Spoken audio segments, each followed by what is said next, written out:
گاڑی کی ونڈ شیلز کی وجہ سے یا پھر اس کا غافل پن جو اس کی معصومیت کا خاصہ تھا، جس کی وجہ سے وہ ابھی تک ہر شے سے لاعلم تھی۔ جہانگیر کے وہم و گمان میں بھی نہ تھا کہ اتنی آسانی سے شاہ حویلی کے چشم و چراغ کو وہ اپنی منزل تک لے آئے گا۔ اس نے ٹرینکولائزرز تک رکھے تھے کہ اگر وہ بہت شور شرابہ کرنے پر تل جاتی، لیکن بے حد افسوس فضا جی یوں گاڑی کے اندر کی ٹھنڈ میں مست ہوئی تھی کہ یہ بھی نوٹ نہیں کیا کہ ڈرائیور آج نئے روٹ سے کیوں جا رہا ہے۔ گاڑی مکان کے سامنے رکی تب فضا کو ہوش آیا، گھر اتنی جلدی تو نہیں آتا تھا، اور یہ تنویر الو کا پٹھا کس کے گیراج میں کار پارک کر رہا تھا۔ تنویر، لگتا ہے آج تم نے مرنے کا ارادہ کر لیا ہوا ہے، اب یہ کہاں لے آئے ہو؟ آواز مشکل گلے سے برآمد ہوئی، لیکن وہ جواب دیے بغیر باہر کو نکلا اور گیٹ کو تالا لگانے لگا۔ تب وہ چونکے، وہ قد اور قدامت تنویر کی تو نہ تھی۔ تنویر کب اتنے چوڑے کندھوں والا تھا؟ اس کے اندر خطرے کی گھنٹی بجی تو حواس باختہ ہو گئے۔ تب اس کی سائیڈ کا دروازہ کھلا اور دو مضبوط ہاتھوں نے اس کے جسم کو دبوچا تھا۔ وہ غیر متوقع تھا، اس لیے وہ سنبھل نہ پائی۔ ابھی اس کے منہ سے چیخ نکلنے کو تھی کہ ایک بھاری ہاتھ کے آگے دم توڑ گئی۔ اس کا سر اس نامعلوم شخص کے سینے تک ہی جا رہا تھا۔ اتنی غلیظ حرکت تنویر مر کر بھی نہیں کر سکتا تھا۔ یہ وار کسی اور نے کیا تھا جس کا چہرہ دیکھنے کو وہ بےتاب ضرور تھی، پر سوچنے کا وقت نہیں تھا۔ وہ بندہ اسے گھسیٹ کر اندر کی طرف لے کر جا رہا تھا۔ اس نے اپنے آپ کو چھڑانے کی بھرپور جدوجہد کی، لیکن وہ اس سے زیادہ طاقتور ثابت ہوا۔ کمرے میں آ کر فضا کو صوفے پر پٹخ دیا اور دروازہ بند کر دیا۔ فضا پر آسمان تو تب ٹوٹا جب آخر کار اس آدمی کی شکل دیکھی۔ آپ آنکھیں حیرت کے مارے پھٹ گئیں اور جسم سے روح نکلتی محسوس ہوئی۔ وہ پیچھے کو ہو کر اپنے آپ میں سمٹ گئی، اب ڈر بھی لگ رہا تھا۔ اونچا قد اور گھنے سیاہ بال، بدن پر کالا سویٹر، ساتھ ہی گہرے نیلے رنگ کی جینز، پاؤں گوچی کے لوفرز میں قید تھے، آنکھیں بھی کالی اور رنگندمی بھویں ہر وقت اکڑی رہتی اور ہلکی ہلکی داڑھی کے بغیر کبھی نہیں دیکھا تھا ان کو۔ جہانگیر بہت آرام سے چلتا ہوا اس کے پاس آیا اور صوفے پر گرنے کے انداز میں بیٹھ گیا۔ فضا دبک کے پیچھے کو ہوئی۔ سر، آپ مجھے… وہ اتنی شوق تھی کہ فکرہ ہی نہ کہہ پائی۔ دو چار گہرے سانس بھر کر بھرائی ہوئی آواز کے ساتھ اٹک اٹک کر بولی، آپ مجھے اس طرح سے یہاں کیوں لائے ہیں؟ تنویر کہاں ہے؟ مجھے گھر جانا ہے، پلیز۔ اب وہ زار اور قطار رو رہی تھی۔ جہانگیر نے ایک بے حد سرد نگاہ اس پر ڈالی، سر کے پیچھے ٹیک لگائی اور گہری سانس خارج کی۔ ہم یہاں ایک نیو اسائنمنٹ شروع کرنے آئے ہیں۔ آواز دھیمی، پروقار اور باروب تھی۔ سر، ایسی کون سی اسائنمنٹ تھی جو یونی میں نہیں ہو سکتی تھی؟ فضا کو ابھی تک سمجھ نہیں آ رہا تھا کہ ہو کیا رہا ہے۔ سر کی یہ حرکت… جہانگیر نے اس کو بغور دیکھا، گورا رنگ اور گلابی ہونٹ جو تھر تھرا رہے تھے، پاؤں میں کالی چپل اور لباس کے طور پر کالا چکن کاری کا سوٹ، گولڈن ڈائی ہوئے بال، لیکن معصومیت پھر بھی سر چڑھ کر بول رہی تھی۔ آنکھیں سیلاب بہا رہی تھیں اور پہلے سے زیادہ سبز نظر آ رہی تھیں۔ اس کو دیکھ کر جہانگیر کو اپنے اپارٹمنٹ کے سامنے جو پارک تھا اس کی ہریالی کی یاد آئی۔ انچھوئی اور بہت خوبصورت، ہاتھ نفیس تھے، چھوٹی اور ناخن سرخ۔ اس کو سجاوٹ کی ضرورت کب تھی؟ وہ ان بناوٹوں کے بغیر بھی غضب ڈھاتی تھی۔ بناؤ سنگھار کس کے لیے کرنا تھا؟ اس کو تو یہ بے حد قاتل روپ ہی بہکا رہا تھا۔ غصے کی ایک لہر اٹھی۔ اتنی سچ دج کیوں کرتی ہو؟ ڈرانا مقصد نہیں تھا، لیکن جہانگیر اور غصہ ایک دوسرے کے یار اور دشمن دونوں تھے۔ ابھی بھی قابو نہیں کر پا رہا تھا۔ جی؟ ہونک ہو کر سامنے بیٹھے شخص کو دیکھا۔ یہ روپ کس کے لیے؟ تمہارے شوہر کے لیے؟ فضا کی نظر اس کے ہاتھوں پہ پڑی جو کبھی بند ہوتے تو کبھی کھلتے۔ نہیں، ابھی میری شادی نہیں ہوئی ہے۔ فضا کو اس کے سوال کی سمجھ نہیں آئی۔ اس کے جواب پر جہانگیر نے سر ہلا دیا جیسے اس پر ترس کھا رہا ہو۔ جانتی ہو، فقط تمہارے لیے مجھ جیسے مصروف اور وقت کی قدر کرنے والے انسان کو 7 سمندر پار کر کے یہاں جھک مارنی پڑی ہے۔ انداز سے معلوم ہوتا جیسے اس بات پر وہ خود بھی حیران تھا۔ کشن سر کے پیچھے رکھا، چوڑے بازو سینے پر باندھے، اس کے جسم سے جو ملون پرفیوم کی خوشبو آ رہی تھی۔ فضا حواس باختہ ہو رہی تھی۔ آپ کیا کہنا چاہ رہے ہیں سر؟ پلیز، میں آپ کی ہر بات سن لوں گی مگر یہاں نہیں۔ مجھے اپنے گھر جانا ہے اور میں جا رہی ہوں۔ چڑیا سہم چکی تھی۔ وہ صوفے سے اٹھ کر دروازے کی جانب بڑھنا چاہ رہی تھی جب اس کی کلائی پر جاگنے والی آہنی گرفت نے اس کو واپس صوفے پر گرا دیا۔ شیر تو پہلے سے ہی جاگ رہا تھا۔ سر، میں آپ کی طالب علم ہوں اور آپ شاید میری فیملی سے واقف نہیں ہیں۔ یونیورسٹی میں آپ کی اس خبر کے پھیلنے کی دیر ہے۔ میرے بھائی اور بابا آپ کو چھوڑیں گے نہیں۔ اب چڑیا شیر کو دھمکی کیسے دے سکتی تھی؟ اپنی کلائی سے اس کا فولادی ہاتھ ہٹانے کی کوشش کی لیکن دوسرا ہاتھ بھی جہانگیر نے اپنی گرفت میں لے کر اس کو قریب کیا۔ اپنے بزدل باپ کا حوالہ مت دو، اور وہ لوگ چاہے جتنے بھی صاحب اختیار ہوں، کسی مائی کے لال میں جرأت نہیں جو ایک شوہر سے زبردستی اس کی بیوی کو الگ کر لے۔ جہانگیر کا دل چاہا 2 فٹ 2 انچ کی دھان پان سی لڑکی کو ایسا سبق یاد کرائے جو وہ کبھی نہ بھولے۔ سر جھکا کر اس کی آنکھوں میں دیکھا سبز کانچ بھول کیوں جاتا تھا کہ اس اپسرا کا باپ اس کے باپ کا مجرم تھا۔ وہ اپنی سوچوں میں غلطا تھا جبکہ وہ چیخ کر کہہ رہی تھی، ہیں کیا بک رہے ہیں آپ؟ کون سی بیوی، کیسا شوہر؟ مسٹر، ابھی تک آپ کو اپنا استاد مان کر آپ کی عزت کرتی آئی ہوں۔ آپ تو نہ جانے خود کو کہاں کا راجن دار سمجھنے لگے۔ اس کے اٹک کے بولنے پر جہانگیر ہنسا اور اپنے ہاتھوں سے اپنی آنکھیں مس لی، داڑھی پر بھی ہاتھ پھیرا۔ ایسا محسوس ہوتا وہ صرف عمر میں نہیں تجربے میں بھی میلوں دور تھی۔ وہ ایسا سمندری جانور تھا جو اس جیسی حقیر چھوٹی مچھلیوں کو ناشتے میں کھاتا۔ میں بھی تو تمہیں اپنی شاگردی میں لیتے ہوئے یہاں تک لایا ہوں۔ آج سے ہم نیو اسائنمنٹ شروع کریں گے۔ معنی خیز بات کی اور نظریں اس کے آر پار ایسے کی کہ یا اللہ! کیسی اسائنمنٹ؟ فضا نے چھوٹی سی آواز میں پوچھا۔ ہاتھ سے گالوں پر سوکھے آنسو رگڑے۔ اسائنمنٹ بنا کر وہ گھر جا سکتی تھی نا؟ میاں بیوی کے درمیان کے اسائنمنٹ جو ہمیں کافی پہلے کر لینی چاہیے تھی۔ یہ کہہ کر وہ اٹھا اور گلاس میں پانی ڈال کر اس کو دیا۔ اس کو اس کی اشد ضرورت پڑنے والی تھی۔ آپ نے یہ مضمون تو نہیں دیا تھا؟ مجھے یاد ہے آپ نے کہا تھا کہ ریلیجس لاء پر لکھے۔ وہ واقعی میں بہت کنفیوزڈ لگ رہی تھی۔ جہانگیر نے اس کو بنا کسی تاثر کے ایک پل کو دیکھا اور پھر گھمگیر آواز میں دین کی حمایت کی۔ دین کے فرائض اور قانون دیکھے جائیں تو تم نے تو بہت غفلت برتی ہے۔ کیا سزا ہونی چاہیے؟ اب آنکھوں کے دیکھنے کا انداز اور بدل گیا تھا۔ بادل، ٹھنڈی ہوا، کنمن آندھی، بادل اور اب طوفان۔ مجھے آپ کی باتوں کی سمجھ نہیں آ رہی۔ اسائنمنٹ بنوائیں اور گھر چھوڑ کر آئیں مجھے پلیز۔ عاجز آ کر اس نے جہانگیر کے آگے ہاتھ جوڑے۔ جہانگیر چپ چاپ اٹھا اور اس کے سامنے اپنی ہتھیلی رکھی۔ فضا بڑا ہوا ہاتھ نظر انداز کرتی ہوئی کھڑی ہوئی اور بازو سینے پر باندھے۔ کہاں جانا ہے؟ ادھر۔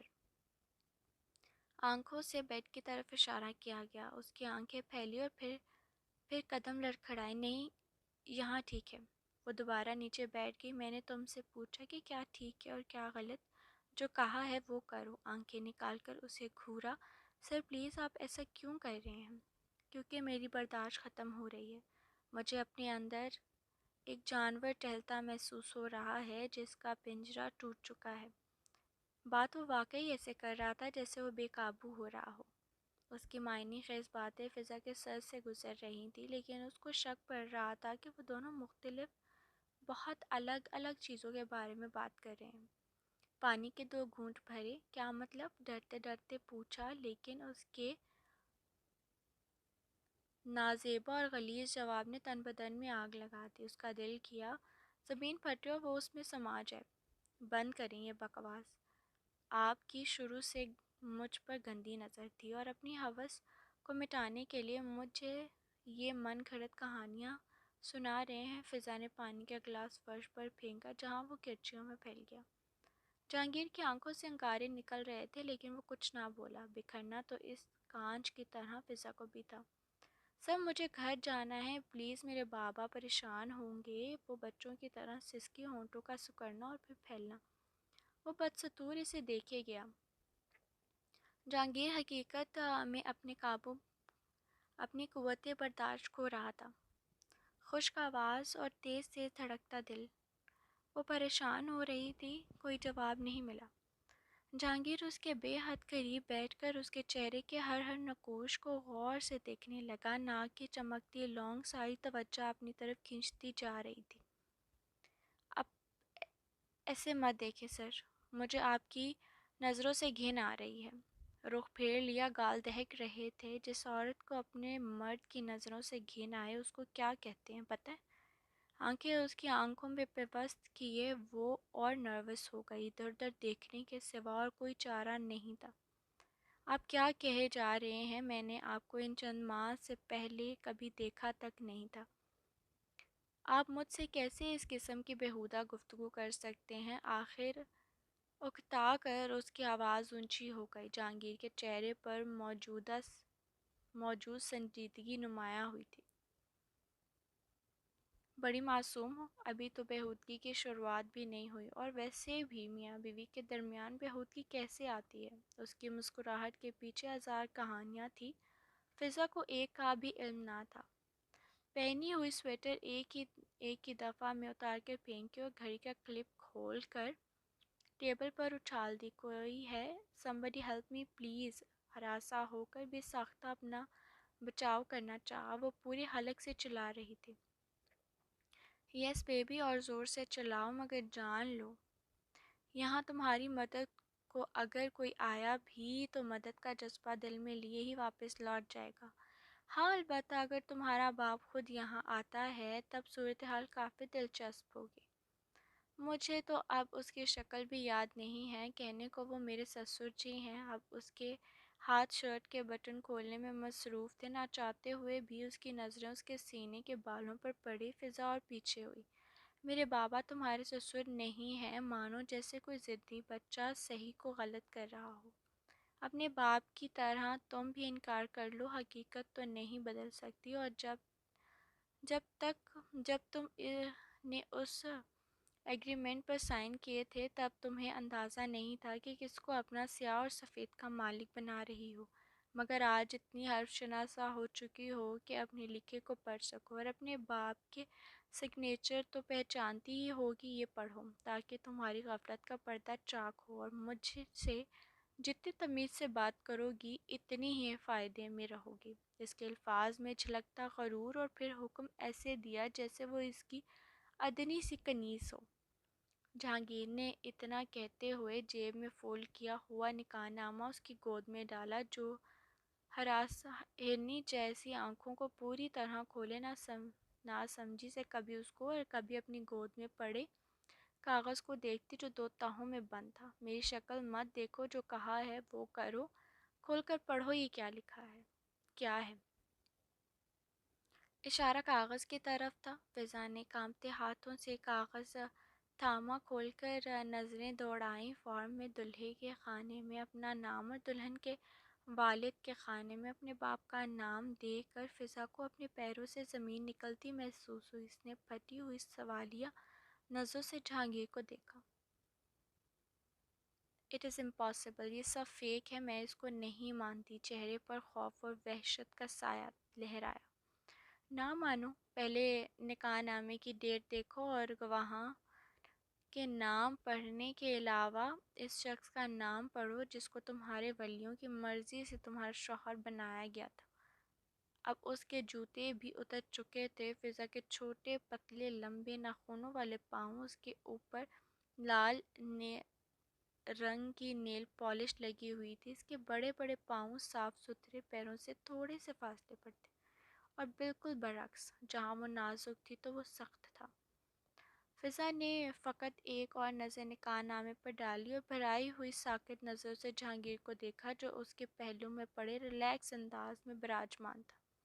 کیا سچ پڑھنے کی ہمت نہیں ہو رہی ہے؟ چلو کوئی بات نہیں، میں بتا دیتا ہوں، کیونکہ مجھے تو ویسے بھی ایک ڈیٹیل ازبر ہے اس کے اور قریب کھسک کر صحیح آرام دہ ہو کر پھر بولنا شروع کیا۔ بدقسمتی کہہ لو یا خوش قسمتی، مجھ سے یعنی جہانگیر علی شیرازی سے تمہارا نکاح ہمارے بچپن میں کیا گیا تھا۔ خیر بچپن تمہارا تھا کیونکہ تب میں ارلی ٹینز میں تھا۔ اب تم یہ بھی سوچو گی کہ میں تھا کون اور کیوں تمہارے ماں باپ نے ہمارا رشتہ کیا۔ اپنے حوصلے کو تھام کر رکھنا، کیونکہ آج کا دن تمہارے لیے بہت سے انکشافات سے پردہ اٹھانے کا دن ثابت ہوگا۔ تم میری بیوی بعد میں بنی تھی، اس سے پہلے ہم کزنز ہیں۔ تم میرے ماموں کی بیٹی ہو، اس ماموں کی جو صرف نام کے ماموں ہے اور ماموں اور نام کا سسر تھا، پر آج کے بعد اصل والا سسر بنے گا۔ فضا کے آنسو تھم چکے تھے اور بے یقینی سے اس کو دیکھے جا رہی تھی، جو شاید سب کچھ کہہ دینے کا ارادہ کر چکا تھا۔ اب اس کی آنکھوں میں وہ عزم تھا جو اس کے ارادوں کے بارے میں چیخ چیخ کر بتا رہا تھا۔ 3 ماہ پہلے مجھے تمہارے باپ کی جانب سے خلا کا نوٹس بھیجا گیا۔ اتنی بڑی چیٹنگ ہے نا؟ میری بیوی اپنی مرضی سے مجھ سے خلا مانگتی تو برابر کا ٹکراؤ ہوتا۔ کیسے کیس لڑنے میں کچھ مزہ تو آتا، یہاں تو سیدھے دھوکا ہو رہا ہے، اور وہ بھی اس شخص کے ساتھ جو سوتے میں بھی چوکنا رہتا ہے۔ کیسے اتنی بڑی انسلٹ برداشت کر لیتا بتاؤ؟ میں تو تمہیں بھول کر اپنی زندگی جی رہا تھا۔ اب پانی میں پتھر تو تمہارے باپ نے پھینکا ہے، مگر پانی میں اٹھنے والی لہروں کا سامنا تو تمہیں ہی کرنا پڑے گا۔ تو آج تمہیں یہاں پر لانے کا مقصد یہ نہیں ہے کہ تمہیں زبردستی قید رکھا یا تمہاری فیملی سے دور کرنا ہے۔ یہاں لانے کا فقط ایک مقصد ہے، تمہارے وجود پر اپنے نام کی مہر لگانا ہے، تاکہ اگلی دفعہ جب تمہارے باپ کو طلاق دلوانے کا خیال آئے تو وہ اپنے خیال میں عمل کرنے کے بارے میں 10 دفعہ ضرور سوچے۔ وہ جس طرح اس کی آنکھوں میں دیکھتے ہوئے سنجیدگی سے بول رہا تھا، فضا کا دل بیٹھتا چلا گیا۔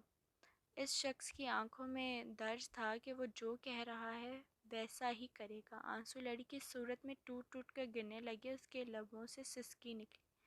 اب ایسا نہیں کر سکتے۔ کاش ایسا ہوتا، مگر میرا گول یہ ہے کہ کم از کم تمہارے باپ کو یہ خوشخبری تو ملے کہ ان کی بیٹی بہت جلد خود ماں بننے والی ہے۔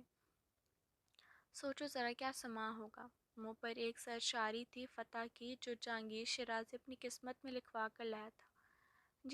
جیت کورٹ روم کی ہو یا اپنی بیوی کو پا لینے کی، اس کا سر مزید جھکتا چلا گیا۔ کیسی بیہودہ بکواس کر رہے تھے، اور وہ کچھ بول کر اپنی شامت بھی نہیں بلوانا چاہتی تھی۔ آپ میرے ساتھ گھر چلیں، ہم بابا سے آپ کے سامنے پوچھیں گے، وہ جھوٹ نہیں بولیں گے۔ اپنی طرف سے اس نے عقل مندی دکھائی تھی، لیکن جہانگیر نے اس کو ایسے دیکھا جیسے عجائب گھر کا نمونہ ہو۔ ہاں، تاکہ میرے سالے اور سسر صاحب میرے باپ بننے سے پہلے تمہیں بیوہ کر دیں۔ ساتھ ہی اس کے قریب آیا، اس افطار پر بوکھلائی اور اس کے منہ سے چیخ نکلی، جس کو روکنے کا جہانگیر نے انوکھا طریقہ اپنایا۔ جہانگیر کے لبوں کی اس بے باکی پر فضا کو اپنی ٹانگیں سن ہوتی محسوس ہوئیں، اور دل نے دماغ سے غیبت کی۔ فضا، اس کا سحر تم پر طاری ہو رہا ہے یا نہیں؟ نہیں، دماغ جوش سے احتجاج کیا۔ آپ ہاؤ ڈیئر یو! وہ جھجکتے ہوئے پیچھے سرکی۔ اس کی گستاخی نے آگ لگا دی تھی۔ اس سے پہلے کہ وہ کچھ کہتی یا کرتی، وہ سب فاصلے مٹا چکا تھا۔ وقت ضائع مت کرو۔ آپ کو کوئی حق؟ میں تمہارے عزت کا محافظ ہوں، مجھے اللہ کی طرف سے حق ہے تمہاری روح اور جسم پر، اور جب تک میں زندہ ہوں تو میری ملکیت و فضا جہانگیر، صرف میرے اور اللہ کی ذات کے سوا تمہیں مجھ سے کوئی جدا نہیں کر سکتا، کوئی بھی نہیں۔ آواز مدھم تھی اور کمرے میں سکوت طاری تھا۔ اس کے دل کی آواز، جہانگیر کے دل کی آواز، دونوں کی سانسیں، اور ایک سائے مہربان کے سوا کچھ محسوس نہ ہوا۔ جاننا نہ جاننا، رد کرنا یا تسلیم کرنا، سچ تو سچ تھا۔ رشتہ پاک تھا اور دل بہت صاف، تو جہانگیر کو کوئی قوت نہیں روک سکی تھی۔ آنسو سے تر چہرے اور گیلے بال لیے وہ نیچے زمین پر بیٹھی رو رہی تھی، جبکہ وہ آرام سے بیڈ پر لیٹا اپنی فائلوں میں غرق تھا۔ اسے پہلے اس کو سمجھانے کی کوشش کی لیکن سیلاب تھا کہ رک ہی نہیں رہا تھا اور اپنا سر وہ پیٹنا نہیں چاہتا تھا۔ کافی تکا دیا تھا محترمہ نے اس کو۔ دیکھنے میں تو چھوئی موئی لگتی تھی، نازک اور بہت نرم، لیکن ڈر جائے تو اس کو قابو کرنا مشکل تھا، لیکن اس کو ہینڈل کرنے کا انداز اب وہ جانتا تھا۔ آئی تھنک میں نے تمہیں ضرورت سے زیادہ حیران کر دیا ہے، اور ایسے برتاؤ کر رہا تھا جیسے اس کے لیے یہ سب روز کا معمول ہو۔ اٹھ کر اس تک پہنچا اور گھٹنوں پر بیٹھ کر اس کا دھلا ہوا نکھرا چہرہ اپنی طرف موڑا۔ اس نے آنکھیں پھیر لیں اور کانپتے لبوں کے ساتھ مزاحمت کی، مجھے ہاتھ نہ لگائیں۔ آنکھوں میں جیسے آگ لگ گئی تھی۔ یہ جملہ تم ہر دفعہ دہرا چکی ہو، نہ پہلی دفعہ اثر ہوا تھا نہ اب ہوگا۔ ہاتھوں میں سختی آ گئی تھی اور اب اس کی تھوڑی کو پکڑ کر آنکھوں میں آنکھیں ڈال کر مخاطب تھا، میں تمہارا شوہر ہوں، کوئی بوائے فرینڈ نہیں ہوں، سمجھ آئی؟ اور تمہیں کیا لگتا ہے میں مان لوں گا کہ ایک 23 سالہ لڑکی میاں بیوی کے رشتے کے نوئے سے لائم ہے؟ جہانگیر کے الفاظ اس کی گھنی بھیگی پلکیں مزید جھک گئیں۔ جہانگیر نے ٹائم دیکھا اور سوچا ماموں کو کافی پریشان کر لیا ہے، اب ان کی لاڈلی کو گھر چھوڑ آنا چاہیے۔ لیکن اب جب وہ اپنے گھر کی دہلیز پر پاؤں رکھے گی تو فضا فاطمہ عالمگیر نہیں بلکہ فضا جہانگیر ہوگی، کیونکہ اس کو اپنا تو بنا چکا تھا۔ محترمہ نے اس کی باتیں سن کر اب اور سانس اکھڑا ہوا تھا۔ میں ڈرامے انٹرٹین نہیں کرتا ہوں فضا، تمہارے حق میں بہتر ہوگا اگر تم یہ بات ذہن نشین کر لو۔ وہی روب اور دبدبا، آپ کو اللہ کا واسطہ مجھے مار دیں۔ ہچکیوں کے درمیان الفاظ ادا ہوئے۔ اس کو اس بندے سے تب تک ڈر نہیں لگا جب تک اس نے ساری حدود مٹا نہ دی تھی۔ ایک عجیب سا بھروسہ تھا اس پر، لیکن اب وہ اپنے آپ کو گالیاں دے رہی تھی۔ وہ وحشی جانور تھا، اچھا انسان قطعی نہیں تھا۔ قتل کے کیس میں 10 سال گھسیٹنے کے بعد مجھے بری کیا جائے گا اور میری ریپوٹیشن بہت خراب ہو سکتی ہے۔ میں یہ رسک نہیں لے سکتا بیبی گرل۔ جہانگیر نے کندھے اچکائے اور دوبارہ اپنے سامنے پڑی فائل پر توجہ دی۔ فضا کا منہ کھلا کا کھلا رہ گیا۔ کتنا شفاق اور ظالم تھا یہ شخص۔ اس کو اس بلے کی یاد آئی جس نے اپنے چھوٹے چھوٹے بچے مار دیے تھے، کتنے فلفی اور سافٹ تھے۔ میں آپ کے ساتھ بہت برا کروانے والی ہوں، بابا اور بھائی آپ کے ٹکڑے ٹکڑے کر دیں گے، دھمکی دی گئی۔ لال آنکھیں، لال ہونٹ اور لال ہی گال۔ وہ روتے وقت بھی خوبصورت لگ رہی تھی، پتہ نہیں ہمت کہاں سے جمع کی تھی۔ جہانگیر نے بھویں اٹھائیں اور اب منہ پر صاف لکھا تھا کہ وہ اس کو قتل کرنے والی خبر پر غور فرما رہا ہے۔ ہاں، فائل کے گرد سختی سے کھنچ گئے ہاتھ۔ یہ پہلی اور آخری دفعہ تم مجھے دھمکی دے رہی ہو، از دیٹ کلیئر؟ سفید پڑتے چہرے کے ساتھ اس نے سر کو حرکت دی۔ وہ واقعی اپنی زبان قابو میں نہیں رکھ سکتی تھی۔ اس کا ہی نقصان ہونا تھا کیونکہ اس کو سمجھنے لگ گئی تھی۔ سر جہانگیر جتنے شریف نظر آتے ہیں اصل میں اس کے بالکل برعکس تھے۔ شرافت کا لبادہ چاک ہونے کے بعد کیسے لگ رہے تھے؟ کوئی فضا سے پوچھتا، جس کو اپنے ہی وجود سے اس وحشی شخص کی خوشبو آتی محسوس ہو رہی تھی۔ اس کی واپسی 2 گھنٹے بعد ہوئی، جب جہانگیر صاحب نے آخر کام مکمل کر لیا۔ پھر بھی وہ بڑبڑا رہا تھا کہ کس عذاب میں پھنس گیا ہوں۔ جانے سے پہلے اس نے فضا کو ایک گولی دی تھی۔ فضا کھانے سے انکاری ہوئی، لیکن وہ بدضد تھا۔ آپ ضدی، ہر درم بیہودہ، خود پرست اور خود غرض، اور ایک اور لفظ، بس ایک اور لفظ۔ وہ کرایا، ایک ہاتھ سے اس کا منہ کھولا اور دوسرے اور گولی رکھی۔ فضا نے جلدی جلدی پانی پیا کیونکہ دوا زہر کی طرح کڑوی تھی۔ اس کو اتارو۔ ایک لمبی انگلی سے اس کے ناک میں پہنی ڈائمنڈ کی چھوٹی پن کو چھوا۔ فضا نے آنکھیں اوپر نہیں کی، ہمت ہی نہیں تھی۔ کیوں؟ آواز تک کانپ رہی تھی۔ مجھے وضاحتیں دینے کی عادت نہیں ہے فضا بی بی، نہ مجھ سے کسی نے کبھی جواب طلبی کی ہے۔ وہی رعب دار حکم صادر کرنے والی حرکت دوبارہ کی گئی تھی۔ مجھ سے ایسے بات نہیں کرے، مجھے بھی ایسے لہجے میں کوئی مخاطب کرے مجھے اچھا نہیں لگتا۔ زبان تو اس کی بھی کوئی نہیں روک سکتا تھا، اور ویسے بھی اس کی دوستوں کی طرح وہ اس کی مردانہ وجاہت پر مرتی نہ تھی۔ I realize that you beyond spoiled baby. I do trust me and I have the perfect proof for that. جاگیر نے زور سے اس کے سر کو بالوں سے پکڑ کر آگے کیا، اس کی ناک سے وہ زیور جھٹکے سے نکال کر دور پھینکا اور گرفت ڈھیلی کر دی۔ آئندہ یہ واحد چیز نہ پہننا، دوبارہ نہ کہنا پڑے۔ حیرت کے سمندر میں غوطہ زن ہوتی فضا بس زیادتی کا احساس تھی، آنسو بہا سکتی تھی۔ شکایتی نظروں سے اس کو دیکھا، پھر باہر کی طرف بڑھ گئی، اس وقت کو کوستے ہوئے جب اس نے گاڑی میں بیٹھنے کا فیصلہ کیا تھا۔ عالمگیر شاہ کی حالت غیر ہو رہی تھی، بیٹی کب سے گھر سے غائب تھی اور پولیس میں رپورٹ 24 گھنٹے سے پہلے نہیں ہو سکتی تھی، کیونکہ فضا بالغ تھی۔ شاہ نواز نے ڈی ایس پی سے دوستی کی بنیاد پر ریسرچ شروع کروا دی تھی، لیکن امی، دادی اور مشتبہ سمیت سب کانٹوں پر چل رہے تھے۔ کسم نے جب دھڑم سے دروازہ کھولا اور کوندھے منہ اندر کو آئی تو سب کی نظریں اس پر پڑیں اور پھر اس کے پیچھے آتی فضا پر۔ سب سے پہلے عالمگیر اس تک پہنچے اور اس کو سینے سے لگایا۔ ہم بہت غصے میں ہیں فضا، فوراً بتاؤ کیا مذاق تھا۔ وہ گرجے، فضا کا منہ کھلتا پھر بند ہوتا۔ بابا، وہ دوست کے بھائی کی برتھ ڈے، یہاں یہی بہانہ کرنے کو بتایا تھا جہانگیر نے۔ اتنا بڑا جھوٹ بولتے وقت وہ شرم سے 100 دفعہ مری تھی، لیکن یہ بتانے سے بہتر تھا کہ بابا، آپ کی بیٹی کسی نے کس طرح سے استعمال کر کے پھینکا ہے۔ آنکھیں پھر بھر آئیں۔ آئندہ اپنا فون گھر پر مت بھولنا، میں کھانے پر تمہارا انتظار کر رہا ہوں، جا کر کپڑے تبدیل کر کے آؤ۔ بابا کی ایسی لاتعلق آواز سن کر وہ اندر ہی اندر خون کے آنسو روئی۔ دادی اور امی نے پیار نچھاور کیا، رونے کی وجہ سے اس کی آنکھیں بھی سرخ تھیں۔ کتنی عجیب بات تھی، سوگ منانا چاہیے تھا، لیکن سب خوش تھے اس کی واپسی پر، لیکن وہ لٹ کر آئی تھی، یہ وہ کس کو اور کیسے بتاتی۔ کھانا کھاتے وقت بھی ماحول سنجیدہ تھا۔ فضا نے پہلی بار کوئی غیر ذمہ دار حرکت کی تھی، سب کے لیے تجربہ بہت برا رہا تھا۔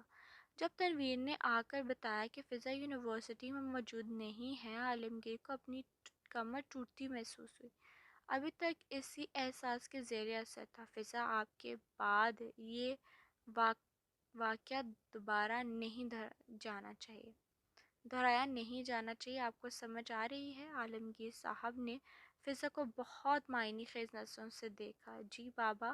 اس کا کھانا گلے میں پھنس رہا تھا، حلق خشک ہو رہا تھا۔ جہانگیر